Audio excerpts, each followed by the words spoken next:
전재규 선임 기자 나와 계십니다. 어서 오세요. 네, 안녕하세요. 네. 자, 어떤 얘기부터 해볼까요? 에이펙 얘기부터 해볼까요, 기자님? 네, 네. 그 연례 정상회담 끝나고 공동 선언문, 이른바 골든 게이트 선언을 해서 발표를 했는데요.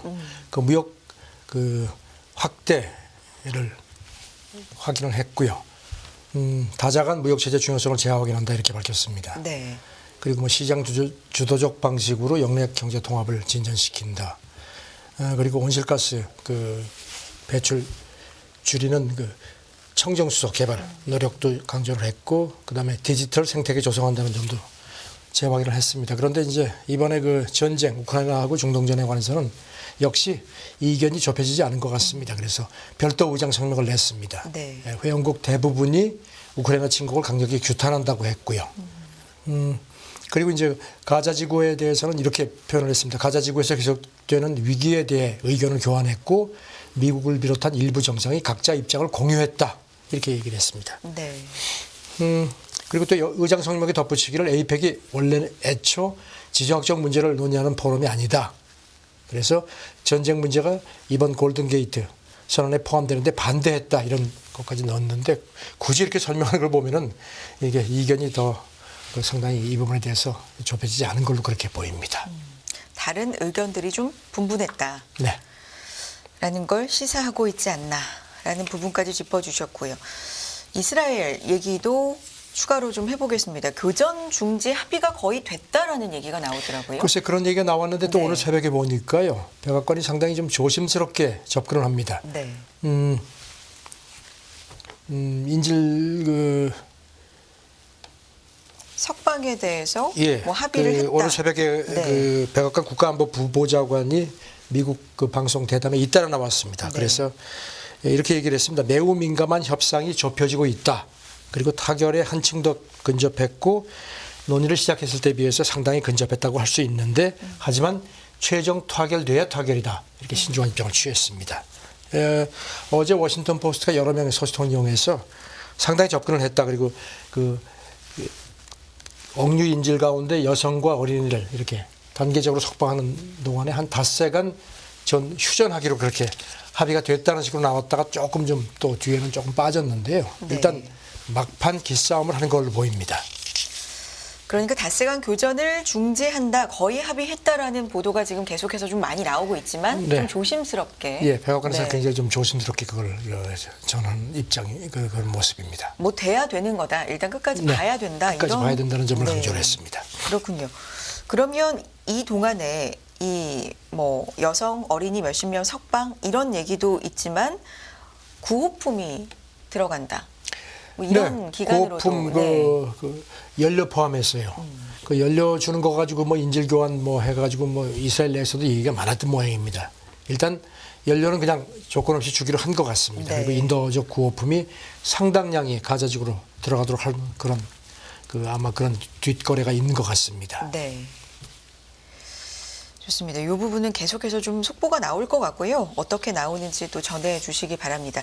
이런 가운데 바이든 대통령이 어떤 언급을 했군요. 전쟁 후 자치정부가 가자, 서한 통합 통치해야 된다. 그러니까 팔레스타인 자치정부 얘기하는 거죠. 예, 현지 네. 시간으로 지난 토요일 날 워싱턴 포스트에 그 바이든 대통령이 기고를 했습니다. 네. 그러면서 역시 두 국가 해법을 거듭 강조를 했습니다. 그리고 이게 이스라엘, 팔레스타인 주민 모두의 안보를 장기적으로 보장하는 유일한 길이다. 그러면서 특히 그리고 팔레스타인 자치정부가 가자 지구하고 요르단강 서안 지구를 통합해서 통치해야 한다는 그런 얘기를. 요거는 좀 새롭게 나온 얘기고요. 그다음에 그동안에 몇 차례 전해드렸듯이 네 가지가 불가하다는 거 거듭 강조했습니다. 그 가자 지구에 이제 하마스가 다시 들어오면 안 되고, 팔레스타인인을 강제로 이주시키는 것도 안 된다. 그다음에 이스라엘이 그 가자 지구에 다시 뭐 점령하는 것도 안 되고, 가자 지구 축소도 안 된다는 네. 그 거듭 강조를 했습니다. 네 가지는 계속해서 안 된다. 이렇게 네. 강조를 거듭했고, 네타냐후는 즉각 반대 의견을. 글쎄 뭐 반대라고 네. 하긴 글쎄 근데 사실상 반대로 보입니다. 그 이렇게 미국 쪽이 그 바이든 대통령이 기고한 거 나온 후에요. 같은 날 TV 통해서 이제 연설을 했는데요. 팔레스타인 자치정부가 지금 상태로는 가자 지구를 통치할 수 없다. 사실상 반대를 했습니다. 그러면서 덧붙이기를 이스라엘이 전투에서 힘들게 얻은 모든 것을 포기하고 정말로 그곳에서 떠나야 한다는 말이냐 약간의 그 불만도 드러냈습니다. 네. 그래서 자치정부가 개혁돼야 한다는 주장을 했는데 일단 그 팔레스타인 자치정부에 대한 그 거부감을 거듭 강조를 했습니다. 네.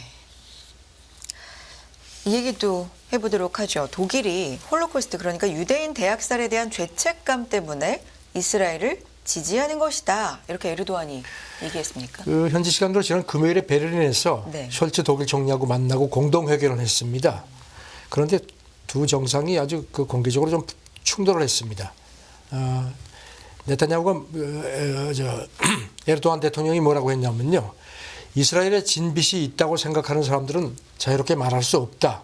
그러면서 우리는 홀로코스트를 거치지 않아서 그런 상황도 없다. 이렇게 좀 돌려서 말을 했는데 이게 이제 독일이 홀로코스트 죄책감 때문에 이스라엘을 지지해서는 안 된다는 걸 이렇게 우회적으로 언급한 것도 그렇게 풀이가 됐습니다. 네. 그동안에 뭐 아시다시피 이스라엘의 그 군사적 과잉 대응 비난하고 심지어는 그 테러국이라는 표현까지 이스라엘에 대해서 썼거든요. 그리고 또 하마스를 팔레스타인 선거에서 승리한 정당이라고 또 두둔을 했습니다. 작심 발언. 작심 발언인 네. 셈이죠. 네. 여기 대해서 그런 숄츠가 이제 공동회견에서 그렇게 이제 저쪽 정상이 그런 얘기를 하니까 좀 난처한 것 같았습니다. 네. 직접 뭔가 반응하지는 않았고 대신 독일을 아는 사람이라면 이스라엘과의 연대에 의심 여지가 없으면 잘 알 거다. 그리고 이스라엘은 스스로 방어할 권리가 있다. 그렇게 우회적으로 반박을 했습니다. 네. 그러면서 그리고 이제 가자지구 문제, 그 특히 인도주의 문제에 대해서는 모든 이의 목숨은 동일하게 소중하고 그래서 우리가 가자지구의 고통이 우리를 고통스럽게 한다 이런 표현을 썼습니다.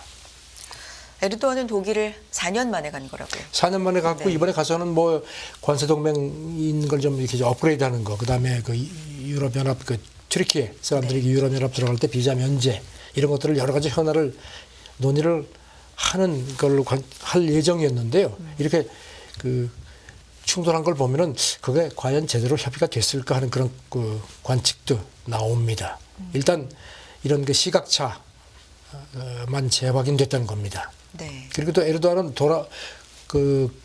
귀국하고 나서도요. 튀르키예 매치하고 회견하면서 그런 그 이스라엘에 의해된 이스라엘이 파괴한 부분을 보상할 수 있는 모든 조치를 하겠다. 또 거듭 지적을 했습니다. 네. 그리고 또 튀르키예 외무부도요. 하마스를 자꾸 테러 집단이라고 하는데 이거는 많은 팔레스타인 조직의 하나다. 이게 계속 이런 그 거리를 두네요. 다음 얘기해 보면 미국 정치권이 이제 틱톡을 가지고 좀 여러 가지 얘기가 있는 것 같습니다. 이런 분쟁들을 겪으면서 이념이랄까요? 생각들이 좀 많이 예. 갈라졌잖아요. 그러니까 그런 게 확인이 됐는데 틱톡을 가지고도 좀 네, 얘기들이 틱톡은 있네요. 아시다시피 그 네. 모기업이 중국 바이트댄스죠. 그래서 네. 이제 미국 내에서 특히 견제하는 그런 목소리가 높은데요. 월스트리트저널이 분석을 했는데 친팔레스타인 반유태주의 콘텐츠 틱톡에 그게 특히 많다는 그런 특히 그 미국 정치권 인식 때문에 지금 미국 내에서 상당히 그 비즈니스가 상당히 위기에 직면했다는 분석을 했습니다. 그리고 네. 특히 그 9.11 테러 주동자로 미국이 규정한 그 알카에다 그 수장 빈 라덴 네. 이 사람이 20년 전에 그 쓴 편지 이거를 틱톡에 올라왔는데 이걸 또 이제 정치권에서 미국 정치권에서 상당히 못마땅한 표정을 짓습니다. 네. 이제 틱톡의 모기업이 중국 기업. 그렇죠. 이제는. 그래서 그동안에 뭐 미국 의회도 그렇고 바이든 행정부도 그렇고 틱톡에 대해서 계속 견제를 강화해야 한다는 목소리가 많았습니다. 네. 이를테면 그 하원 미국 중국 전략 경쟁 특위 위원장 마이크 갤러거죠. 이 사람은 이제 공화당 소속인데 얼마 전에 온라인 기고에서 이 틱톡을 디지털 펜타닐로 이렇게 규정을 했습니다. 이 펜타닐 아시죠? 마약성 네. 진통제. 중국에서 뭐 이렇게 원료가 온다 그래가지고 미국이 상당히 반발이 많았고 이번 미중 정상회담에서도 이 문제가 다뤄졌죠. 네. 그러면서 이 사람 얘기는 틱톡이 반 이스라엘 콘텐츠를 적극적으로 홍보해서 미국 젊은 층을 쇠뇌시킨다고 또 주장을 했습니다. 그래서 또 공화당 쪽에서는 그 외국인 투자위원회가 틱톡 미국 내 사용 금지를 거듭 금지시키라고 거듭 촉구를 했고요. 네. 그리고 또 마이애미에서 그 공화당 대선 후보 토론회에서도 뭐 틱톡 금지하라는 목소리가 컸습니다. 이 머스크 CEO 관련돼서도 틱톡이 얘기가 좀 있네요. 네. 그 월가 벤처 자본가 한 네. 사람이요. 최근에 그 보고서를 하나 자기가 내놨는데 틱톡의 그 친팔레스타인 콘텐츠 선호가 확인됐다 이렇게 주장을 했습니다. 그러면서 갈수록 많은 미국 젊은이들이 반 이스라엘 성향을 보이는 이유도 틱톡 탓이 크다 뭐 이런 식으로 주장을 했습니다. 그러면서 이렇게 이런 글을 이제 X에 올렸거든요. 그런데 뭐 조회수가 한 1,000만 회가 넘어갔습니다. 여기 또 이제 일론 머스크 X 소유주죠. 이 사람이 동조 댓글을 올렸다가 물론 나중에 철회를 했는데 이것 때문에 또 대기업 광고주들이 엄청나게 또 그 X에서 떠난다는 그런 떠났습니다. 댓글을 달았었군요. 네, 댓글을 네. 달았다가 좀 문제가 되니까 조금 이제 다시 삭제를 한 모양인데 네. 틱톡은 전혀 여기 대해서 상당히 불만이 많습니다. 반박 성명을 올렸는데 우리는 혐오 콘텐츠는 어떤 것도 고려하지 않고 바로 삭제하는 게 회사 방침이다. 그러면서 특히 이제 블로그 게시물에 해시태그만 비교를 해서 이렇게 어떤 특정 플랫폼이 뭐 편향하다 안 하다 하는데 그 자체가 잘못됐다는 주장을 했습니다. 그러면서 우리 말고 다른 플랫폼들도 친팔레스타인, 친이스라엘 콘텐츠 비율이 우리하고 비슷하다는 겁니다. 그런데 유독 우리만 문제를 삼는다 이런 얘기를 했습니다. 전문가들 얘기는 틱톡이 이렇게 돼 상당히 미국인의 비즈니스에서 좀 어려움이 커질 거라는 겁니다. 미국 광고 시장에도 크게 의존하고 있고 특히 미국 안에서 전자상거래 사업도 지금 최근에 시작해서 새로운 수익원으로 삼고 있는데 만약에 미국에서 사용이 금지될 경우에는 충격이 클 수밖에 없다는 겁니다. 이 금지될 가능성도 있을까요? 글쎄요. 미국 내 유저가 지금 뭐 그렇죠. 1억 명이 넘는데 네. 그렇게 쉽지 않을 겁니다. 그래도 좀 정치권들이 워낙 목소리가 크니까. 네. 자, 다음 얘기는 글로벌 조선 시장 얘기를 좀 해보겠습니다. 우리도 아주 밀접한 관련이 있는 얘기이기 때문에 중국이요. 지난해 글로벌 대형선 건조 과반을 차지했다는 조사가 있네요. 우리가 밀린 겁니까? 글쎄요. 그 미국 선박 브로커 그 분석하는 기관이 네. 그 연례 보고서를 낸 걸 이제 어제 외신들이 전했는데요. 우리나라하고 중국, 일본 이제 3사가 가장 이제 굉장히 그 이제 글로벌 경쟁, 그 조선 경쟁이 치열한데 작년 기준으로 해서 대형 원양 선박 건조에서 중국이 우리를 제친 걸로 되어 있습니다. 지금 뭐 이제 지난해 말 기준 발주 잔량도 그렇고 그다음에 선박 척수 네. 그 이제 건조 중인 그것도 우리가 모두 밀렸습니다. 중국이 뭐 50% 이상을 차지했고요. 네. 물론 우리도 그 발주 이제 톤수 기준으로 하면은 지난해가 전년에 비해서 조금 늘기는 했습니다. 그런데 이제 시장 점유율이 중국이 치고 올라오는 바람에 2021년은 29.6%였는데 작년에 29%로 감소된 걸로 되어 있습니다. 일본 같은 경우는 뭐 그 발주 톤수도 그렇고 시장 점유율도 그렇고 모두 크게 떨어졌고요. 그 지금 발주 잔량 작년 말 기준으로 해서 보니까 중국이 근 50%입니다. 794척 정도. 우리는 734척. 그러니까 많이 적네요. 미국이 더 불만이 많습니다. 미국 의회 조사국이 이제 이 같은 자료를 이용해서 분석을 했는데요. 작년 말 미국 발주 잔량이 5척밖에 안 된다는 겁니다. 그리고 톤수 기준으로 해도 뭐 그렇고 톤수 기준으로 보면은 이제 우리나라, 중국, 일본이 전 세계 점유율이 한 90%가 넘는데 미국은 0.2%밖에 안 된다. 그러면서 이제 이 CRS 보고서 얘기는 특히 전쟁이 나면은 네. 군 장비를 수송을 해야 되는데 이제 90%가 화물선을 이용해야 되는데 이렇게 되면은 이렇게 기본적으로 크게 국가 안보에 문제가 생길 수 있다는 겁니다. 그래서 이거를 좀 심각하게 바이든 행정부가 고려를 하라는 겁니다. 우리하고 중국을 살펴보면 중국은 원래 점유율이 뭐 47%인데 거의 50% 이상으로 상승을 했고 우리는 29%대에서 다소 좀 감소했다. 줄었죠. 그리고 이제 이 보고서가 지적한 부분은요. 네. 이제 좀 시비거리를 좀 제공을 했습니다. 미국 의회에 대해서. 네. 그 우리나라하고 일본 같은 경우는 조선업체 적자가 많다는 겁니다. 그리고 선박 판매 가격이 건조 비용을 이렇게 웃도는 그러니까 이 수익을 내는 경우가 별로 없다는 겁니다. 그래도 버티는 이유가 정부에서 엄청난 보조금을 준다. 그러니까 미국 의회가 이 문제를 좀 물고 늘어져라 이런 식의 또 조언을 했습니다. 네. 우리에 대해서는 뭐 보고서에 특정하게 기술된 내용은 없습니까, 기자님? 네. 지금 특히 한국 같은 경우에는 그러니까 이제 조선사들이 대개 이제 대기업의 이제 계열사니까 그렇죠. 모기업 지원을 많이 받는다는 겁니다. 그리고 특히 이제 우리나라 조선업계가 반복해서 정부에 대규모 금융 구제를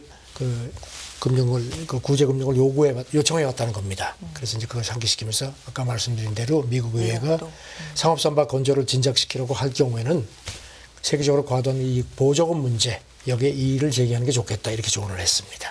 네. 자, 다음 얘기는 이 얘기 굉장히 화제가 많이 되고 있는데 오픈 AI 샘 울트먼 CEO가 해고됐다. 이것도 상당히 충격적이었는데 글쎄요. 다시 복귀를 한다는 얘기가 그러니까 있습니다. 이 사람이 이제 네. 공동 설립자 중에 아주 핵심적인 인물이고 그렇죠. 또 이 GPT 개발사 오픈 AI에서 제일 세계적으로 이름이 알려져 있고 또 목소리도 가장 영향력이 있었는데 전격 해고를 했죠. 그런데 또 하루 만에 지금 외신 일부 보도를 보면은 또 복귀했다. 뭐 오늘 새벽에 로이터가 복귀를 했다 했는데 또 얼마 전에는 조금 보도가 앞서 나갔다고 또 그걸 이렇게 취소를 했습니다. 그런데 또 조금 전에 들어온 걸 보니까 IT 전문 매체 더 인포메이션 보니까 또 올트먼하고 또 연구원 한 3명 정도가 이제 해임이 됐거든요. 근데 네. 이 사람들이 또 현지 시간으로 일요일 그러니까 우리 시간으로 오늘 오전에 그 오픈 AI 이사회에 참석할 거다. 그래서 이게 무슨 뭐 복귀인지 아니면 뭔가 담판을 하는 건지 모르겠습니다. 자, 지금 오락가락 하는데 지금 들리는 얘기는 그 투자자들이 네. 이런 식으로 하면은 올트만 없으면 우리 오픈 AI에 투자할 이유가 없다. 또 압박을 하는 모양입니다. 이사회를. 그리고 또 이제 오픈 AI 최대 주주가 마이크로소프트죠. 네. 그러니까 마이크로소프트에 대해서도 그 투자자들이 올트만 해고됐는데 이거 가만 안 있겠다. 이런 식으로 해서 당신들도 개입하라고 또 요구를 하는 모양입니다. 뭐 정확하게 어떤 상황인지 모르겠습니다만 굉장히 내부에서도 말이 많다라는 건 느껴지네요. 지금 여러 가지 네. 얘기가 나오는데 올트만이 그 별도의 회사를 준비를 했다는 얘기도 있습니다. 그래서 마이크로소프트에 대해서 이 회사도 좀 투자를 해라. 이렇게 하니까 이제 오픈 AI가 잘못하면 이제 자기들하고 경쟁을 할 수 있다는 그런 경각심을 가진 것 같습니다. 그래서 전격 해고를 한 모양인데 일단 지금 악시오스도 그렇고 뭐 전반적으로 그 미국 언론들 보도는 이런 어떤 그 회사 내에 어떤 주도권 경쟁이라든가 이런 것도 있지만 이게 지금 어떤 AI의 어떤 위험과 그다음에 어떤 비즈니스 어떤 그런 그 가능성에 대한 어떤 양 측면이 충돌하는 그런 부분도 있는 것 같다는 또 분석을 했습니다. 뉴욕타임스는 이렇게 봤습니다. 올트만의 거치 혼란이 이렇게 나오는, 그러니까 불거지는 게 AI에 대한 그 두려움 그리고 또 이걸 둘러싼 어떤 철학적인 갈등을 극적으로 드러내는 거 아니냐 이렇게 또 봤습니다. 이 오픈 AI 공동 창립자 중에 한 사람이 이제 올트만 말고 일리아 수축해버라는 사람이 있는데 이 사람이 이제 올트만을 밀어냈다는 겁니다. 근데 이제 두 사람 간에 이 수축해버는요, 원래 그 오픈 AI가 출범할 때는 비영리 단체로 조직으로 출범을 했는데 이제 올트만이 회사 좀 키우자. 그리고 특히 이제 성공을 했죠. 한 6개월 사이에 회사 가치가 한 800억 달러 엄청나게 뛰었죠. 그러니까 이제 올트만이 기왕 비즈니스 하니까 좀 이거를 좀 영리 회사로 그래서 바꾸자고 해서 바꾼 모양입니다. 그러니까 이제 여기 대해서 수스케버라는 사람은 아니다. 우리가 개발한 거는 어떤 인류의 어떤 그 번영을 위한 거고 이걸 가지고 돈 버는데 너무 목을 매지 말자고 해서 두 사람이 의견 충돌이 있었던 모양입니다. 그런 앞선 얘기들이 있는데 뭐 수축해버라는 이 사람은 어떤 앞선 힌트라든지 언급이라든지 얼마 전에도 하는 게 있습니까? 팟캐스트에 네. 글을 올렸는데요. 네. 사람보다 훨씬 똑똑한 컴퓨터하고 데이터 센터를 갖게 될 게 분명해 보인다. 그래서 그런 AI가 앞으로 이 세계에서 무엇을 할지 솔직히 난 잘 모르겠다. 그러니까 이 사람은 어떤 불안감을 털어놓은 겁니다.